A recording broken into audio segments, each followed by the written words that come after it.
ہمارے ایک بزرگ تھے، تو ایک دن میں گیا تو کہنے لگے الحمدللہ آج میں بڑے سکون میں ہوں۔ میں نے کہا جی وہ کیا ہوا؟ کہنے لگے میں اپنے آپ کو بڑا پیر صاحب سمجھنے لگ گیا تھا۔ تو ایک وابڈا کی کسی آدمی سے کام تھا، تو میرے ایک دوست نے مجھے کہا کہ پیر صاحب اس کو ٹیلی فون کر دیں، سنا ہے آپ کا عقیدت مند ہے۔ میں نے اس بندے کو ٹیلی فون کیا تو کہتا ہے پیر صاحب میں عزت آپ کی بڑی کرتا ہوں پر یہ کام نہیں ہو سکتا۔ کہتے ہیں جب اس نے مجھے کہا نا تو کچھ بھی نہیں، تو مجھے بڑا مزہ آیا، ورنہ میرا تو نفس پھول گیا تھا۔ میں تو سمجھتا تھا کہ جو میں کہتا ہوں ویسے ہی ہو جاتا ہے۔ کہتے اس نے تھوڑا سا نا مجھے لیول میں کیا ہے، مجھے مزہ آیا۔ یہ لوگ نا اپنے اوپر بوجھ ڈالتے تھے، یہ تھوڑا تھوڑا پیچھے ہٹتے تھے، یہ سمجھتے تھے کہ اس طرح تمہاری تکمیل رہ جائے گی۔ صبح سے شام تک اگر اسی نفس کی باتیں مانتے جائیں گے تو خرابی کرے گا۔ دولت کا نشہ ہے بھائی، دولت کٹھی کرنے والا کسی جگہ سیر نہیں ہوتا، حسن کا نشہ ہے، حسن کا نشہ ہے۔ حضرت ابوبکر شبلی رحمت اللہ علیہ فرمایا کرتے تھے جو تیری بیٹی کو خوبصورت سمجھ کے اس کے ساتھ نکاح کرنے تھے اسے بیٹی نہ دینا۔ حضرت جی کیوں؟ فرمایا حسن تو تھوڑے دن کے بعد ختم ہو جائے گا، پھر وہ اس کی قدر نہیں کرے گا، وہ تو کہیں اور منہ مارتا پھرے گا۔ حضرت ابوبکر شبلی رحمت اللہ تعالی علیہ کی بیٹی خوبصورت تھی، ایک نوجوان کہنے لگا میرا نکاح کر دیں۔ آپ فرمانے لگے پتر تو 1 مہینے کے بعد آنا، کر دوں گا، بڑی موٹی تازی خوبصورت صاحبزادی۔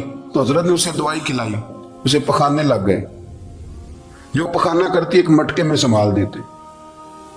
تھوڑا وقت گزرا تو وہ ہڈیوں کا پنجر بن گئی، مہینے بھر میں دست اتنے آئے کہ کمزور ہو گئی۔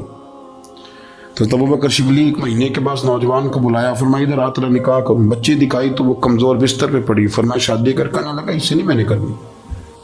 فرمایا یہ وہی ہے؟ کہنے لگا جی نہیں۔ فرمایا تو کہتا تھا مجھے عشق ہے، کدھر گیا تیرا عشق؟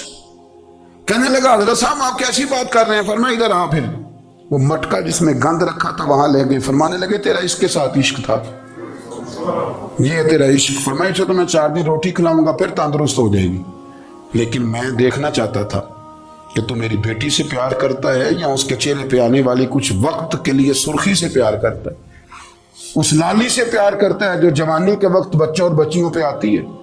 کس چیز کا دل دادا؟ یعنی کیا مطلب؟ نفس کی غلامی، سراسر غلامی، اور پلٹ پلٹ کے اور بڑے بڑے سیانے بندے چھوٹی سی خواہش کے لیے، بڑا سمجھدار آدمی، بڑا سیانا بندہ۔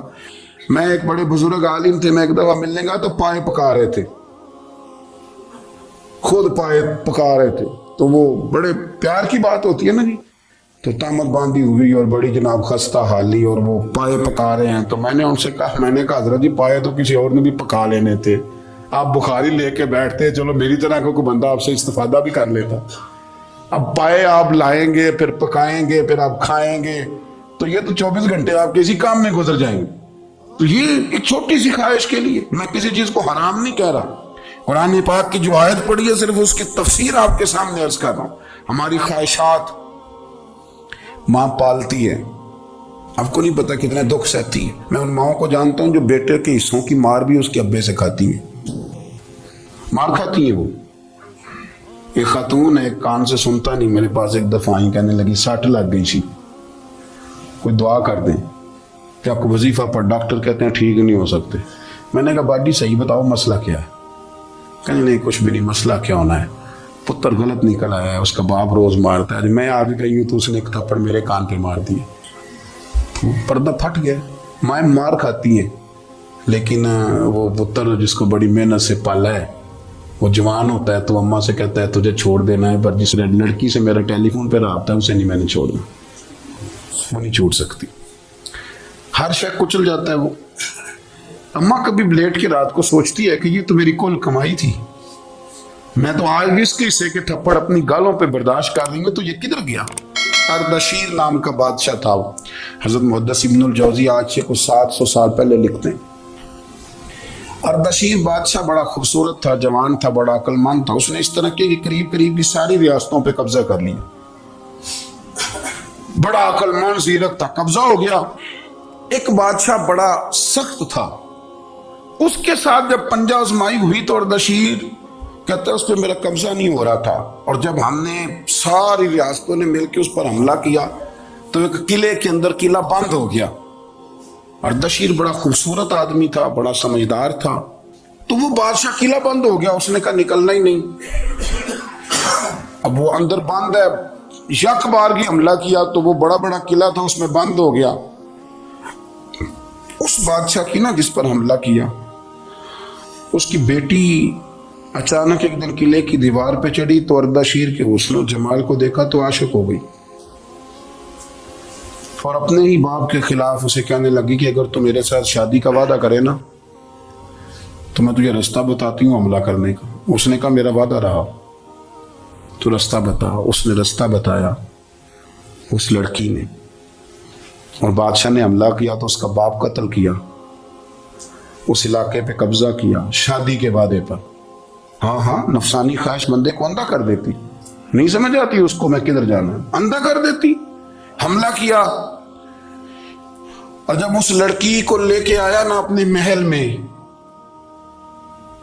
تو پہلے دن شادی کی پہلی رات تھی، تو بستر بچھایا کنیز نے، تو وہ کبھی کروٹ ادھر بدلتی کبھی ادھر بدلتی. تو بادشاہ کہنے لگا کیا ہے؟ کہنے لگی بستر میں کچھ ہے، مجھے تکلیف دے رہی.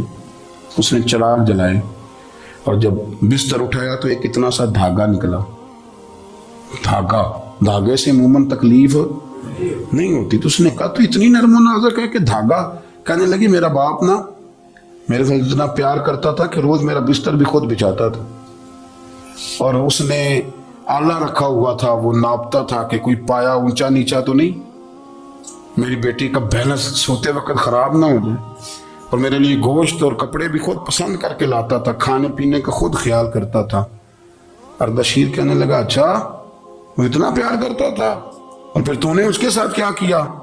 کہنے لگا بلاؤ کنیزوں کو بلایا، فرمایا اس کو اٹھاؤ اور جلاد کے پاس لے جاؤ، اسے کہو کہ اس کے بال ایک گھوڑے کے ساتھ باندھے، پیر دوسرے گھوڑے کے ساتھ باندھے، اور ایک گھوڑا ادھر بھگا دے. کدھر بھگا دے؟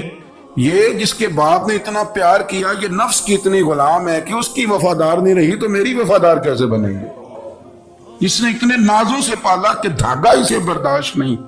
او یارو یاد رکھو، اگر نفس کی غلامی کرو اور بڑے بڑے وفاداروں کو چھوڑ کے غلامی کرو تو پھر کہو وفادار مل جائیں. کوئی بول ابا لڑا نہ بول بیٹھی، ہم دے خصم ناراض بڑ بولیاں دے، کان سر کھائے تے بلبل ٹھنڈ پائے. بڑے فرق نہیں سجنا بولیاں دے، جڑیاں خصماں دی وچ رضا وسن، پاگ جاگ جاندے انہاں گولیاں دے. آپ ادلیاں نو سردار پین تکے تے شرما والیاں نو چوٹے ڈولیاں دے. اپنے نفس کے پیچھے چلو گے تو یہ تباہی ہے. جب ہم نے کسی سے وفا نہیں کی تو یہ کیا امید ہوئی کہ دنیا ہم سے وفا کرے گی؟ اللہ رسول کی مرضی کے مطابق اصول پسند زندگی بنائیں، ایک ایک کر کے اپنی خواہشات سے پیچھے ہٹیں، تھوڑے پہ گزارا کرنا سیکھیں، اپنے نفس کو سمجھائیں. ضروری نہیں کہ روٹی ہر وقت مزے کے لیے کھائی جائے، کبھی کمر سیدھی کرنے کے لیے خشک روٹی بھی کھا کے دیکھو، کبھی سادہ کھانا اس پہ بھی اکتفا کرو، کبھی تھوڑا کھا کے اچھے طریقے سے سادے کمرے میں بھی اللہ کو یاد کر کے دیکھو. نفس کے پیچھے نہ بھاگیے گا، تباہی کرے گا. رب کریم سمجھنے کی توفیق رفیق عطا